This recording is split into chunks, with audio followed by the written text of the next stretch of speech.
It is October 4th, and I welcome you to the audio edition of St. Giles in the Word. We will read from Hebrews 4 and Proverbs 18 in the New International Version today. We begin today in the book of Hebrews.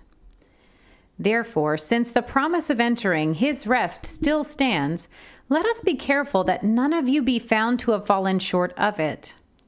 For we also have had the good news proclaimed to us, just as they did.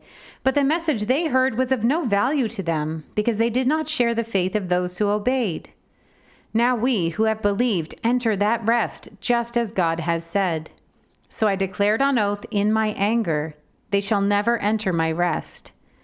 And yet his works have been finished since the creation of the world. For somewhere he has spoken about the seventh day in these words. On the seventh day, God rested from all his works. And again in the passage above, he says, they shall never enter my rest. Therefore, since it still remains for some to enter that rest, and since those who formerly had the good news proclaimed to them did not go in because of their disobedience, God again set a certain day, calling it today. This he did when a long time later he spoke through David, as in the passage already quoted. Today, if you hear his voice, do not harden your hearts. For if Joshua had given them rest, God would not have spoken later about another day. There remains then a Sabbath rest for the people of God.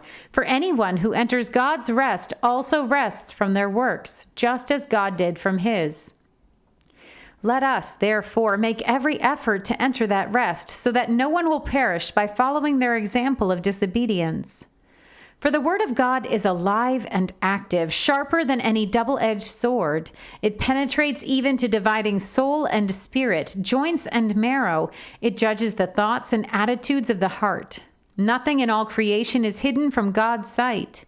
Everything is uncovered and laid bare before the eyes of him to whom we must give account. Therefore, since we have a great high priest who has ascended into heaven, Jesus, the Son of God, let us hold firmly to the faith we profess. For we do not have a high priest who is unable to empathize with our weakness, but we have one who has been tempted in every way, just as we are, yet he did not sin. Let us then approach God's throne of grace with confidence, so that we may receive mercy and find grace to help us in our time of need. We turn now to the book of Proverbs. An unfriendly person pursues selfish ends, and against all sound judgment starts quarrels. Fools find no pleasure in understanding, but delight in airing their own opinions. When wickedness comes, so does contempt, and with shame comes reproach. The words of the mouth are deep waters, but the fountain of wisdom is a rushing spring. It is not good to be partial to the wicked and so deprive the innocent of justice. The lips of fools bring them strife, and their mouths invite a beating.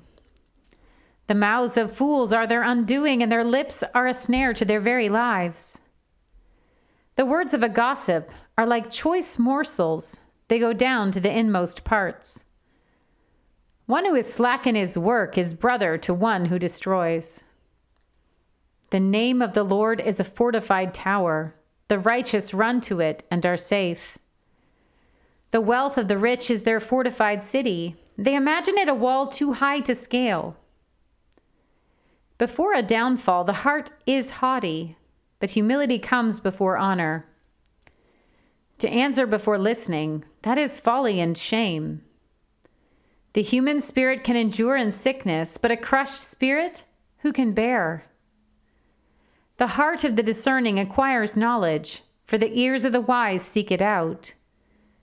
A gift opens the way and ushers the giver into the presence of the great. In a lawsuit, the first to speak seems right until someone comes forward and cross-examines. Casting the lot settles disputes and keeps strong opponents apart. A brother wronged is more unyielding than a fortified city. Disputes are like the barred gates of a citadel. From the fruit of their mouth, a person's stomach is filled. With the harvest of their lips, they are satisfied. The tongue has the power of life and death, and those who love it will eat its fruit. He who finds a wife finds what is good and receives favor from the Lord.